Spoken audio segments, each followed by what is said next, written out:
Muy buenas noches, muchas gracias por acompañarnos el día de hoy en la presentación del libro Obedecer, Negociar y Resistir, Tributo y Mita Indígena en Potosí en los siglos XVI y XVII de la autora Paula Zagalski, quien nos acompaña desde Argentina. Muchas gracias, Paula, por estar esta noche con nosotros. Nos acompaña también Marco Curátola, Fernando Jumar y Carlos Contreras, quien va a moderar la mesa. Les quiero dar solamente unas breves palabras de bienvenida en nombre del Museo Central. Este museo es la sede de la red de museos del Banco Central de Reserva del Perú. Nosotros como museo tenemos más de 40 años funcionando y este edificio que hoy nos recibe y nos acoge en lo que antes fue una bóveda de seguridad, este edificio fue construido para ser la sede del Banco Central de Reserva, ¿no? Es un edificio que tiene más de 90 años también. Y algo importante que decir es que el Banco Central de Reserva tiene una línea editorial muy clara de historia económica. Y esta línea editorial la ha trabajado desde el año 2008, es decir, hace 15 años empezó esta colaboración con el Instituto de Estudios Peruanos, con el IEP. Y gracias a esta colaboración hemos publicado ya 42 títulos, siendo el de Paula el 41. Entonces, bueno, nos honra mucho que se pueda mostrar esa continuidad, ¿no? Que pueda existir este archivo sobre la historia económica peruana en sus diversas épocas, temáticas. Hay dos compendios importantes, de hecho el compendio con el cual se inicia esta línea editorial de historia económica fue el Compendio de Historia Económica del Perú, y en los últimos 5 o 6 años hemos publicado otros libros, una serie, ya son 4 libros de historia económica regionales, norte, centro, sur, y hace poco hemos publicado el libro del oriente, de la Amazonía, que aún no hemos presentado oficialmente, pero que está en la lista, y realmente es una publicación importante en el contexto del Bicentenario, ¿no? Bueno, quiero agradecer a Raúl Asensio, que está aquí del Instituto de Estudios Peruanos, a Odín del Pozo y Ludwig Huber, que también colaboró con nosotros en el tiempo que estuvo en el IEP. Y además fue un gran amigo también de esta casa y del museo y del banco, ¿no? De estos 42 libros, ya con esto cierro, más de 20 pueden encontrar de publicación, están publicados digitalmente y pueden descargar gratuitamente tanto de los portales del IEP como del banco. Y para el banco es una apuesta para seguir profundizando en el conocimiento de nuestra historia con este énfasis económico. En este viaje también, en estos 15 años, nos ha acompañado muy especialmente Carlos Contreras, con sugerencias, con ediciones y trayendo publicaciones interesantes a la mesa. Entonces, con esto, además de agradecerte, Carlos, hago pase para que den inicio a la presentación del libro. Muchas gracias nuevamente. Y solamente decirles que después de la presentación vamos a tener unos 20 minutos más el museo abierto para quienes quieran visitar la sala de exposición temporales, donde tenemos la exposición en reserva, 4000 años de arquitectura en Lima. Es una exposición muy especial, estuvo en la Bienal de Venecia en el año 2018, en el pabellón de Perú, en la Bienal de Arquitectura de Venecia, y solo va a estar hasta el 19 de noviembre, así que les invito a que aprovechen a visitarla. Gracias, buenas noches. Muchas gracias, Pilar. Es una satisfacción realmente que una institución pública, como en este caso el Banco Central de Reserva, que nos acoja y apoye la investigación y la difusión de sus resultados. Y en este sentido estamos muy contentos de presentar este este trabajo que, como ha dicho Pilar, es parte de un esfuerzo iniciado hace 15 años entre el Instituto de Estudios Peruanos y el Banco Central de Reserva. Fue muy importante el impulso de Julio Velarde, que el año anterior había asumido la presidencia del banco. Y en ese momento en el instituto creo que era Marcos Cueto el director, y luego los sucesivos directores no han tenido tanta continuidad como Julio Velarde, ¿no? Que es un caso pues raro de continuidad en una institución pública. Los sucesivos directores en el IEP han respaldado este matrimonio, llamémosle así, entre nuestras instituciones para promover la cultura.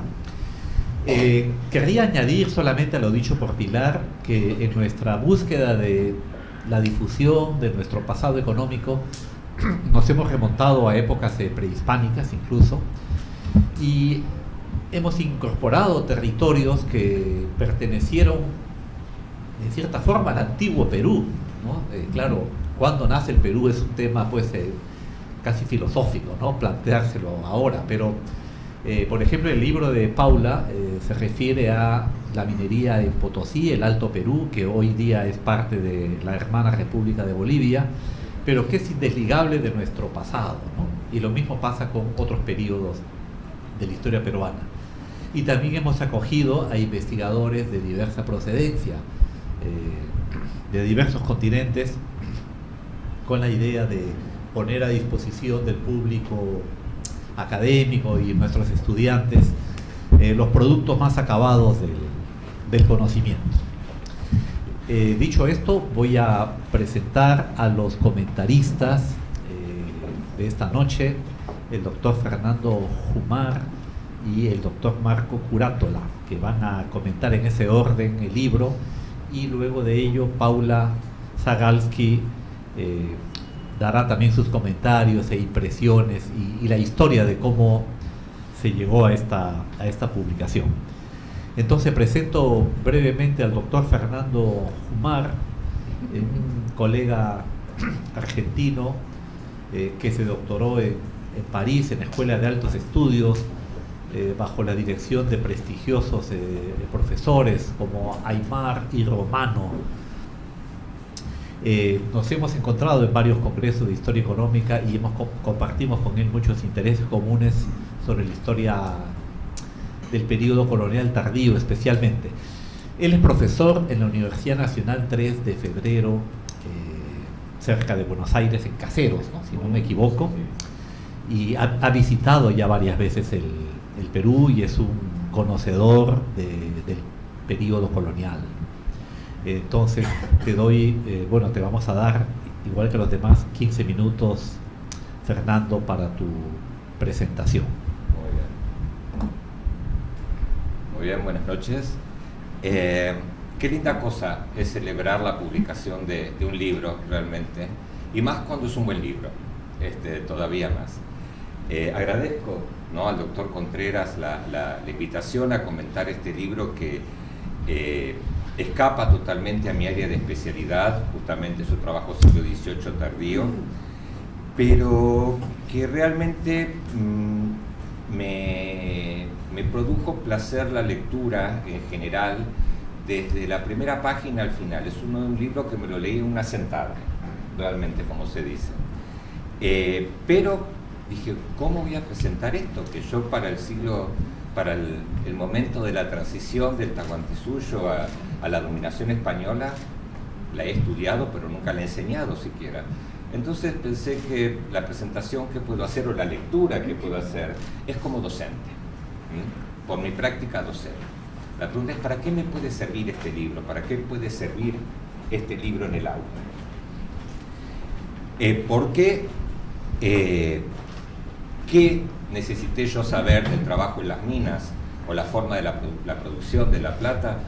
No mucho, simplemente verla circular por varios circuitos americanos, dar varias vueltas, hasta que salía por los barcos en el Río de la Plata para ir luego a circuitos por Europa, China y todos los demás, y ahora con la historia global, verla regresar desde China a Occidente en el siglo XIX, ¿no?, como contracara del comercio del hombre. Pero entonces nunca realmente no es mi tema de investigación. Pero como docente de historia moderna, ahí sí me interesó mucho más la aplicación. Es porque el trabajo en las minas, en mi curso particular, me sirve para hacer una comparación de las formas de explotación en América, en Europa y en Asia. Pero bueno, un poco de lo formal de la presentación. El libro que celebramos entonces tiene 5 capítulos, las conclusiones y un abultado apartado de fuentes y bibliografía. El capítulo 1 se llama Imposiciones coloniales y estrategias indígenas en los Andes del Sur, que hace las veces de introducción. Presenta de modo muy claro todo el libro, el contenido, los temas y problemas que se abordan, los diversos niveles de análisis, el marco conceptual desde que se aborda toda la problemática. De hecho, este capítulo deja servida la elaboración de una reseña crítica, facilita la tarea para quien quiera publicar una reseña. El capítulo 2, la Federación cara a cara antes y después del impacto temprano colonial, relectura de un caso dentro del universo aymara, nos introduce en el mundo analítico que construye Paula Zagajski. Y acá es donde el libro me empezó también, me siguió entusiasmando, además del primer buen capítulo ordenado, donde siento que la autora me empezó a llevar de la mano hacia donde quería que yo fuera, ¿no? Y acá me empezó a gustar todavía más porque encontré ecos de aquella cuestión brodeliana de la construcción de mundos analíticos. Entonces veo que hay una construcción de un mundo analítico, ¿no? Claramente, al mejor estilo Brodel. Y al abordar, ¿no?, ese mundo analítico que construye, es al abordar la transición de ese universo del sometimiento de los incas al sometimiento a los españoles. Y es ahí que empezamos a ver, ¿no?, desarrollarse con claridad la sustentación de lo que se presenta como la hipótesis central del libro, que está en el capítulo 1, que es: se propone que posicionamientos diversos como la adecuación y la obediencia, la negociación y la resistencia conformaron las lógicas que, como hilos, tejieron la trama de las estrategias desplegadas frente al orden colonial por las autoridades indígenas de la región circundante a Potosí. Y a partir de ahí Zagajski nos muestra la diversidad de ese mundo, tan alejado de la síntesis homogeneizadora que realizaron los invasores europeos bajo el rótulo de indios, ¿no? Y sigue adentrándonos en su mundo analítico en el capítulo 3, visitas y revisitas, documentos y tensión social. Y acá es otra cosa también que me gustó mucho. La crítica de fuentes. A través de la crítica de fuentes vemos la diversidad de situaciones y comportamientos mediante las cuales los sujetos históricos en acción, conquistadores y conquistados, van generando un nuevo mundo lleno de supervivencias, innovaciones, adaptaciones, negociaciones y resistencias. Que ya en el capítulo 4, la construcción de una espacialidad colonial, negociaciones, alianzas, frente a las reducciones, las mercedes y composiciones de tierras, un estudio de caso, muestran cómo Zagajski utiliza esos hilos que venía desentrañando para volverlos a entrelazar en una fina filigrana en la que, a través de las prácticas de estos sujetos históricos en acción, vemos claramente cómo la sociedad observada se inserta en esa nueva realidad emergente de la conquista. Todo lo anterior nos lleva al capítulo 5. La mitad de Potosí durante el auge de producción de la plata, 1573-1633. Pero bueno, ¿qué decir de este capítulo? Realmente leerlo fue una fiesta, ¿no? Realmente me gustó, esas cosas que a uno le gusta. No realmente por las realidades que analiza, ¿no? Más vale, sino por el aprendizaje que supuso para mí, después de muchos años de haber estudiado estos temas, volver a encontrar una lectura que me cambia totalmente lo que sabía, ¿no? Y cómo entendía yo estos procesos, cómo los había aprendido. Y al leerlo caigo en cuenta que Zagajski nos fue llevando de la mano, como les decía, es como que termino de ver esto que nos fue llevando de la mano en los 4 capítulos previos, para comprender lo que es el fondo de su argumento, que se precisan las conclusiones. Y ahí expresa Paula, ¿no? En este trabajo se aludió, pues, a procesos de transformación, cambio y mutación generados por la dominación colonial y las políticas y respuestas que los indígenas dieron con resultados dispares. Y acá es donde cambia mucho la narrativa que yo conocía, ¿no?, de toda esta historia, porque Zagajki muestra que las autoridades indígenas no fueron sujetos pasivos de la conquista, sino que, ante lo que finalmente fue inevitable, se adaptaron e insertaron en el nuevo entramado de poder, salvando lo que fuese posible salvar de su lugar previo y aprovechando las nuevas oportunidades que se les abrían, en tanto que mediadores entre los nuevos amos y sus comunidades. A partir de acá empecé a pensar, ¿no?, bueno, ¿qué otras virtudes, además de mostrarme esta otra cara de la historia, que había escuchado ya hablar de estos papeles, pero nunca lo he visto tan claramente demostrado? Entonces, una de las virtudes de todo el libro es la profusión que encuentro de especificaciones conceptuales.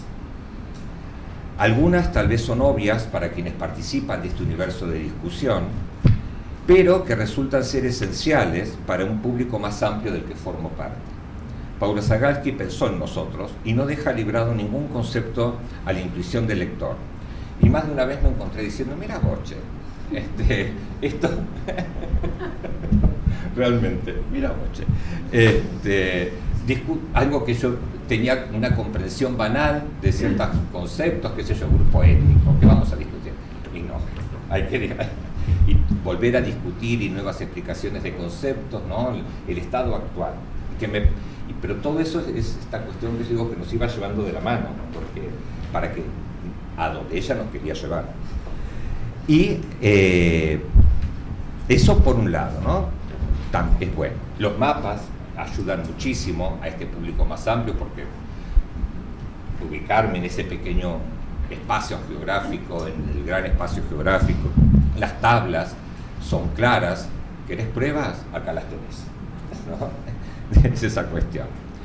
También encuentro méritos especiales en la estructura que se le dio al trabajo y a la redacción, que parece pensada para lectores como yo, que necesitan de recapitulaciones y síntesis que permitan seguir avanzando en la comprensión de los argumentos que se desarrollan ante la cantidad de datos y bibliografía procesada. Porque hasta la terminología, no los topónimos, es como que uno se pierde, ¿sí? La redacción en algún momento me hizo pensar en aquello de los corsi e ricorsi, ¿no?, de Vico, las idas, nada más que la verdad del tiempo, pero si no, en el más cercano que podemos hablar es un paso para atrás, dos para adelante, todo el tiempo, ahí vamos. ¿Y qué decir de la crítica de fuentes, ¿no?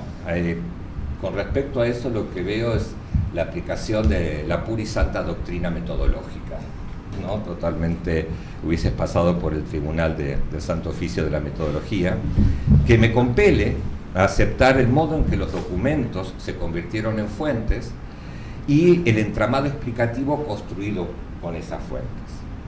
Así que para mí, además de todo lo que nos enseña sobre ese nuevo mundo en formación, Obedecer, Negociar y Resistir es un muy buen libro para dar a leer en un seminario de metodología de investigación, cualquiera sea el tema que los futuros doctorandos quieran investigar. ¿Cómo voy a usar lo aprendido? Ese es el otro tema. Bueno, ahora acabo con esto. Lo voy a usar para seguir pensando preguntas en torno a la dominación y la explotación en los tiempos modernos. Formado inicialmente como colonialista, en mis estudios de posgrado me transformé en modernista. Y en el camino de la conversión me enfrenté a cómo se reclutaba la mano de obra y las formas de trabajo en las minas de Almadén y de Idria. También, ante algunas de mis inquietudes, algunos de los profesores que nombró Carlos gentilmente, fui invitado a observar en la duración cómo se habían formado nuevas sociedades producto de invasiones y conquistas. Los romanos, los germanos, los cristianos en cercano oriente, los musulmanes en la península ibérica, los cristianos al avanzar sobre los musulmanes, los incas y los mexicas conquistando todo lo que pudieron, y la conclusión es que siempre los vencidos son puestos a trabajar Y siempre el primer escalón de la dominación previa a la conquista se articula con el conquistador. Entonces, ¿qué es lo específico? ¿Qué es lo colonial de todo esto? Es la pregunta que me hago, ¿no? Las formas, el color local, podríamos decir, pero como manifestación, y ahí vuelvo a Brodel y la larga duración y la muy larga duración, como manifestación de una suerte de tam-tam que viene de las profundidades de nuestra humana propensión a conquistarnos y explotarnos cuando podemos unos a otros. E così va il mondo, hubiese dicho uno de mis queridos maestros. Muchas gracias.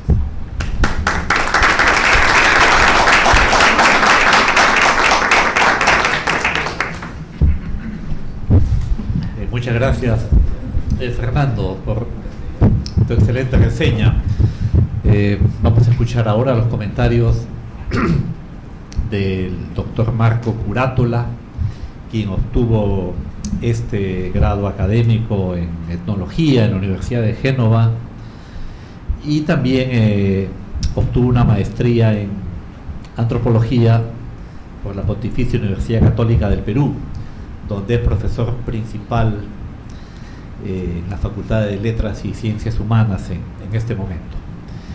Marco Curátola también es director de la revista Histórica, que probablemente es la revista más importante de la historiografía peruana, y dirige la colección de estudios andinos que publica el Fondo Editorial de la Pontificia Universidad Católica del Perú. Te escuchamos, Marco, por espacio entonces de 15 minutos. Muchas gracias por la invitación, gracias Paula, que es mi culpa porque yo leí el libro rápidamente y le escribí diciendo que me gustaba mucho y creo que por eso me he invitado, porque no soy especialista de todo esto, entonces pero lo presento con infinito gusto y un gran honor. Es un libro, como ha dicho justamente el colega Fernando, es un libro, yo que definiría, histórico e historiográfico, en el sentido que reconstruye un periodo de tiempo bastante limitado, en realidad va de la época, abarca prácticamente desde la preconquista hasta los años de 1630, pero se concentra fundamentalmente entre la época toledana, en 1569-81 Toledo, entonces, pero empieza con su visita, etcétera, en 1573, 72, 73, y abarca hasta, digamos, que más concentrado hasta 1610, un periodo de unos 40 años.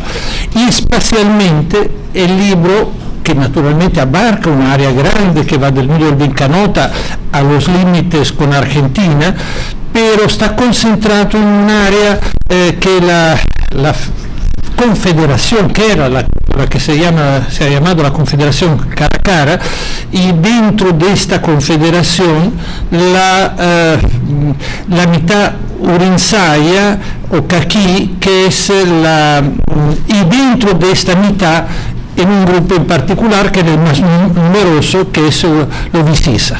Esto es más o menos el espacio y el tiempo que analiza Paula. Si he dicho que histórico porque de verdad la documentación no es mucha, pero la usa muy bien y usa una cantidad notable de fuentes: cédula de encomienda, visitas y revisitas, tasaciones tributarias, repartimiento general de mita, libro fiscal de la Real Hacienda, relaciones, descripciones y pareceres de testigos europeos, cartas de oidores y virreyes, memoriales y probanzas de los Marcos de Charca, donaciones, documentos de composición de tierras y también escrituras notariales.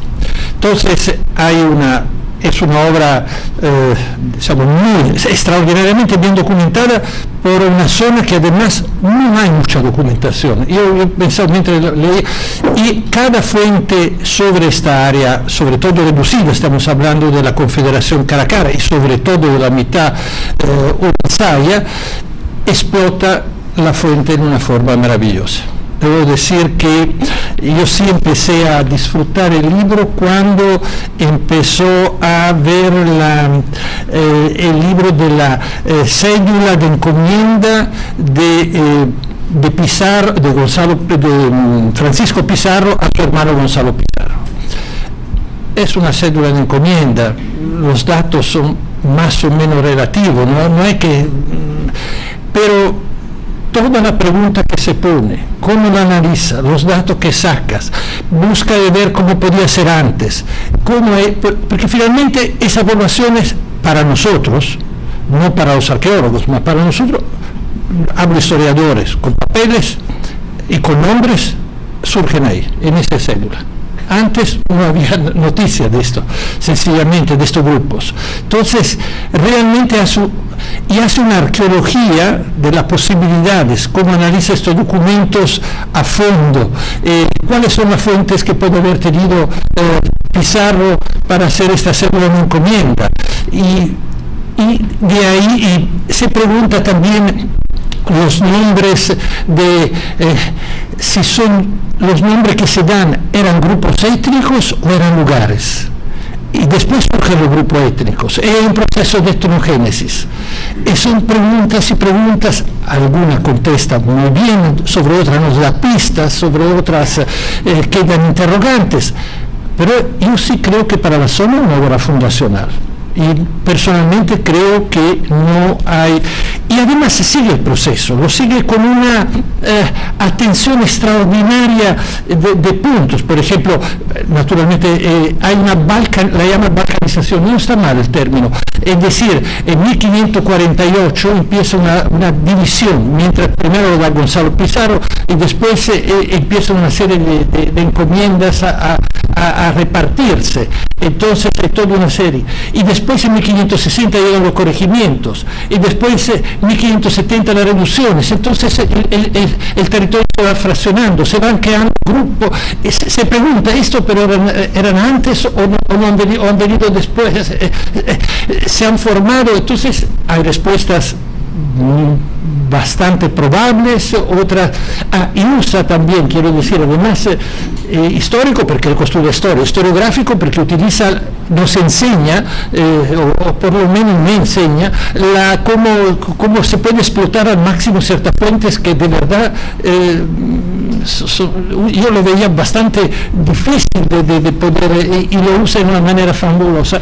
Y también, como ha mencionado Fernando, también tiene la atención de definir los términos, todos, y no es poco, porque cuando se habla, no sé, de cualquier tipo de repartimiento, y hay diferentes tipos de repartimientos, entonces, por supuesto, o jefaturas, de qué se trata, qué podía ser, y los términos, ¿esto era una jefatura o era un lugar? Y busca si el lugar se fundó después de la jefatura o viceversa. En muchos casos, aparentemente, ciertos grupos son denominados en función del lugar, por ejemplo. Por lo menos esta es su hipótesis.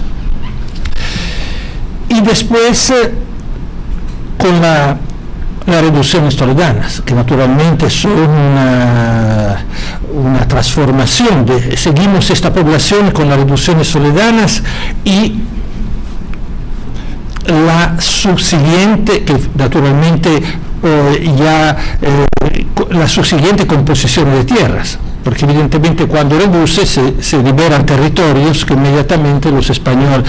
Pero sobre esto hace ver cómo hay una negociación y realmente se crea una serie, a pesar que hay una reducción terrible de estos grupos, y solo al inicio en dos centros principales, pero después aparece un tercero, Caixa, hay un tercero que se llama Caixa,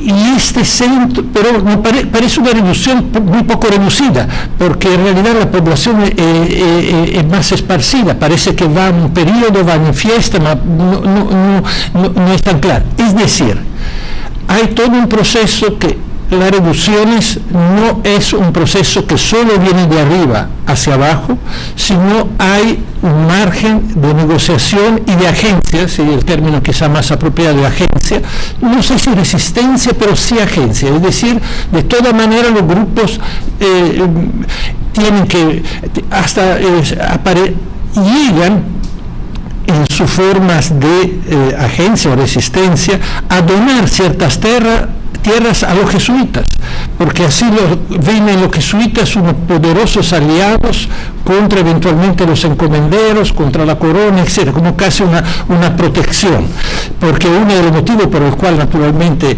le quitaban era diciendo que eran para la cristianización, pero se le daban ya tierras a los jesuitas, que más de eso. Entonces hay todo un proceso interesante, y después pasa naturalmente a la mitad. Después va a haber el repartimiento de mitad a partir de cómo se organiza a partir de 1573 y los años siguientes. En las visitas, también estudia las visitas, que son fundamentales naturalmente para poder mapear, para el mapeamiento que hace, pero ve que sí logran muchas veces revisitas. Sabemos todo que hay una baja de población, a veces hay baja de población, a veces hay ocultamiento de personas, hay negociación para no denunciarse porque en base a la visita se daba la tasa, evidentemente, entonces menos personas había, menos tasa se debía pagar. Y lo que hace ver Paula, y tiene mucha razón, que sí hay en eso, hay una posibilidad fuerte de negociación. Se conceden revisitas, se prueba, por lo menos se muestra que hay una baja de población y baja la tasa. En eso sí hay. Donde no hay perdón aparentemente, mas solo aparentemente, es en la mitad minera. En la mitad minera parece mucho más rígido. Los españoles necesitan ciertas cantidades y ahí puede haber reducción aparente o real de población, mas no quieren renunciar. Pero también hay en realidad una serie de posibilidades de negociación muy amplias en realidad, porque sí, yo diría que quizás tú dices que es muy rígida, pero en realidad es más rígida en apariencia, porque después está, tú mismo vas a ver, indios de plata, un 26%. Indios de plata son, en vez de los mitayos, son los que pagan para no ir. No solo, dentro de esto hay toda hasta corrupción, porque pagan los mineros que reciben la plata muchas veces no contratan a otro personal, sino retienen la plata. Entonces hay todo un submundo que no es fácil controlar. Además hace ver que quien escapa más fácilmente a la mitad, parece increíble, eso sí me ha divertido mucho, es los que están cerca de Potosí, no los que están lejos. Así como Abimael Guzmán se escondía en Lima, de alguna forma ellos se esconden en Potosí. Es decir, en Potosí hay posibilidad de negocios, de trabajos, etcétera. Entonces pueden servir, pueden hacer pequeños comercios, trajines, entonces se pueden más fácilmente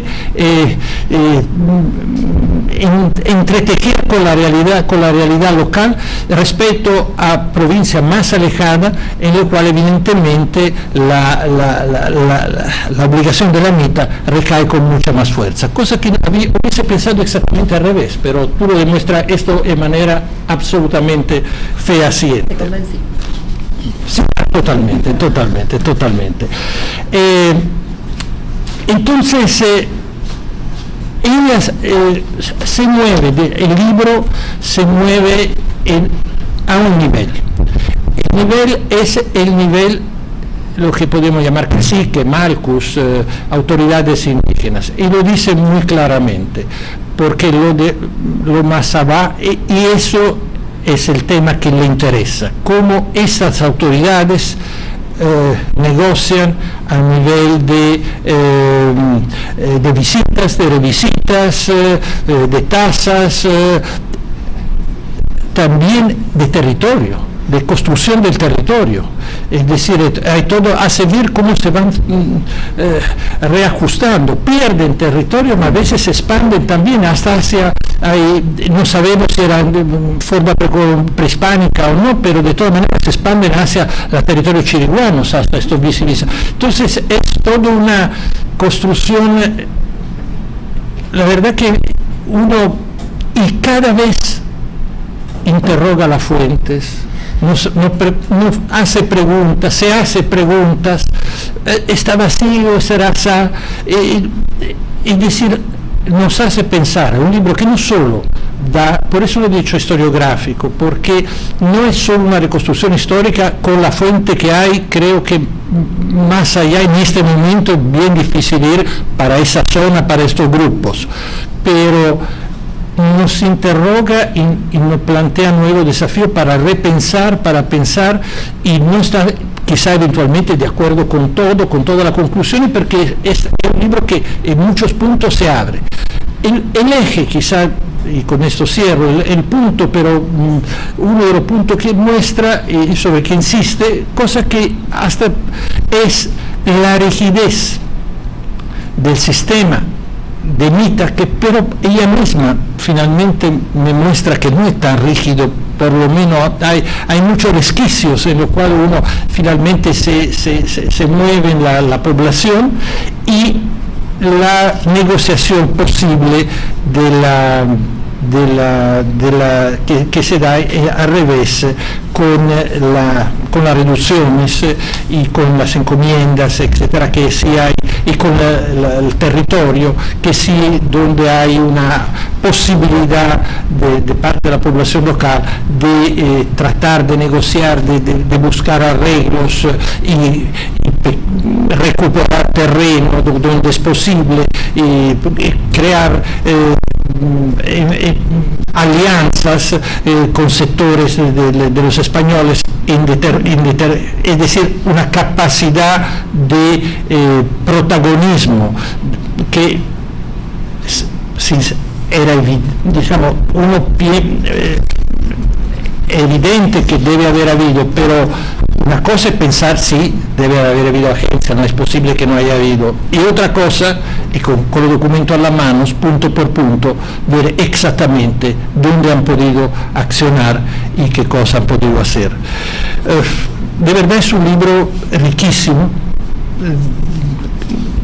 Cuando Fernando ha dicho que era un placer leerlo, sí, he probado mucho placer leyendo, de verdad, porque he escrito también bien, y Fernando lo ha dicho bien, también es muy bien argumentado, y recupera los temas y vuelve a plantearse y va adelante, y se ve este proceso de formación de estas poblaciones en el primer periodo colonial, entre 1570 y 1610, en una forma lo más nítida posible, a través de la relativamente, no sé si escasa, más escasa de información, documentación que tenemos. Gracias, Paula.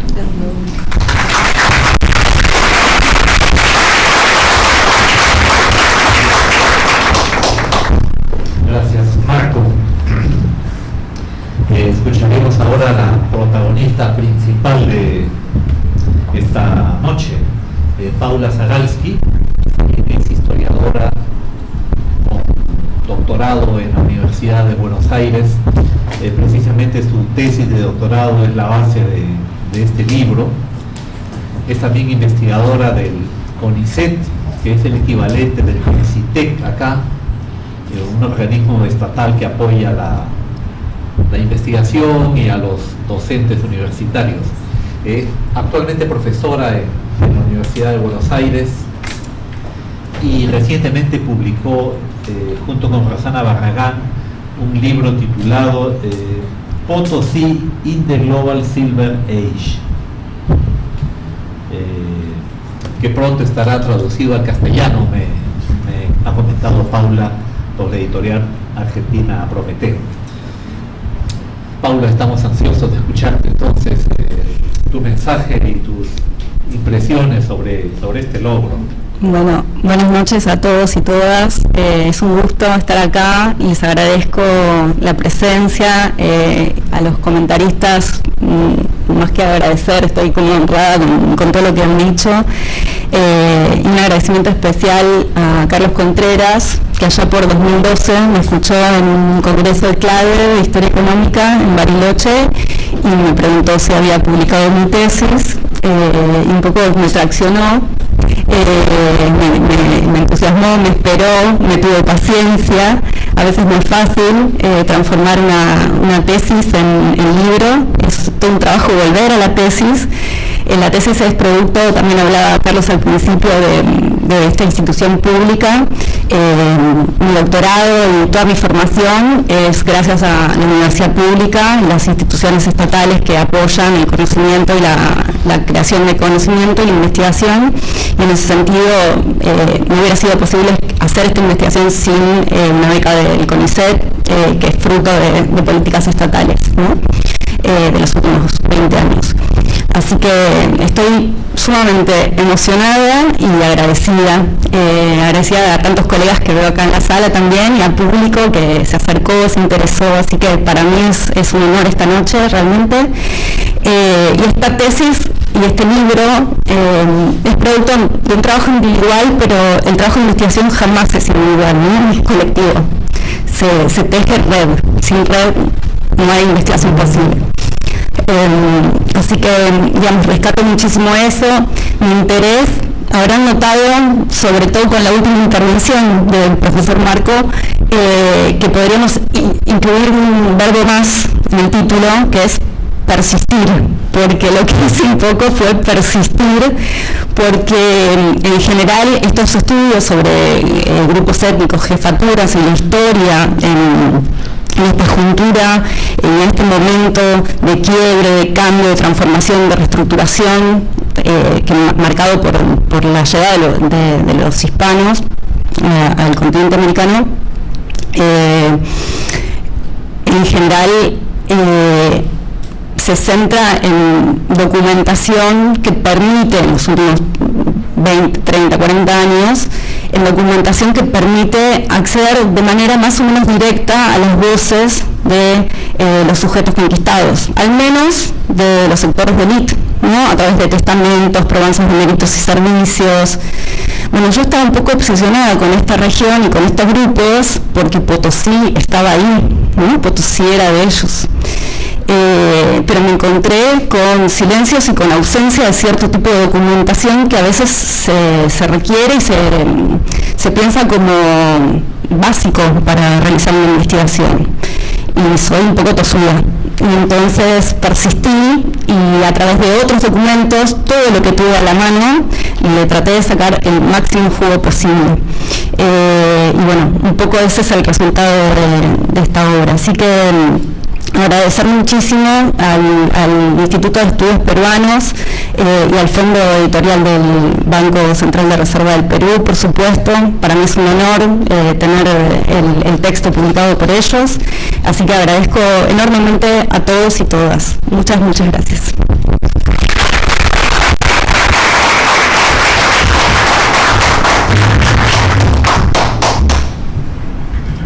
Muchas gracias, Paula. Muchas gracias también a Fernando y Marco por habernos entregado sus comentarios, a ustedes por su asistencia, y podemos recorrer entonces, Pilar, las salas de este magnífico museo, ¿no?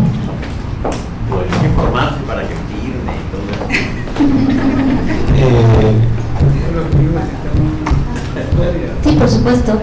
Y quería avisarle que el libro también está a la venta en la tienda del museo para los que no lo tienen aún. La tienda está al lado de la sala de exposiciones temporales, que es la entrada contigua a la que hemos, por donde han ingresado. Les vamos, sí, tenemos que salir. 10 pasos y está la siguiente puerta. Solo ese aviso. Muchas gracias.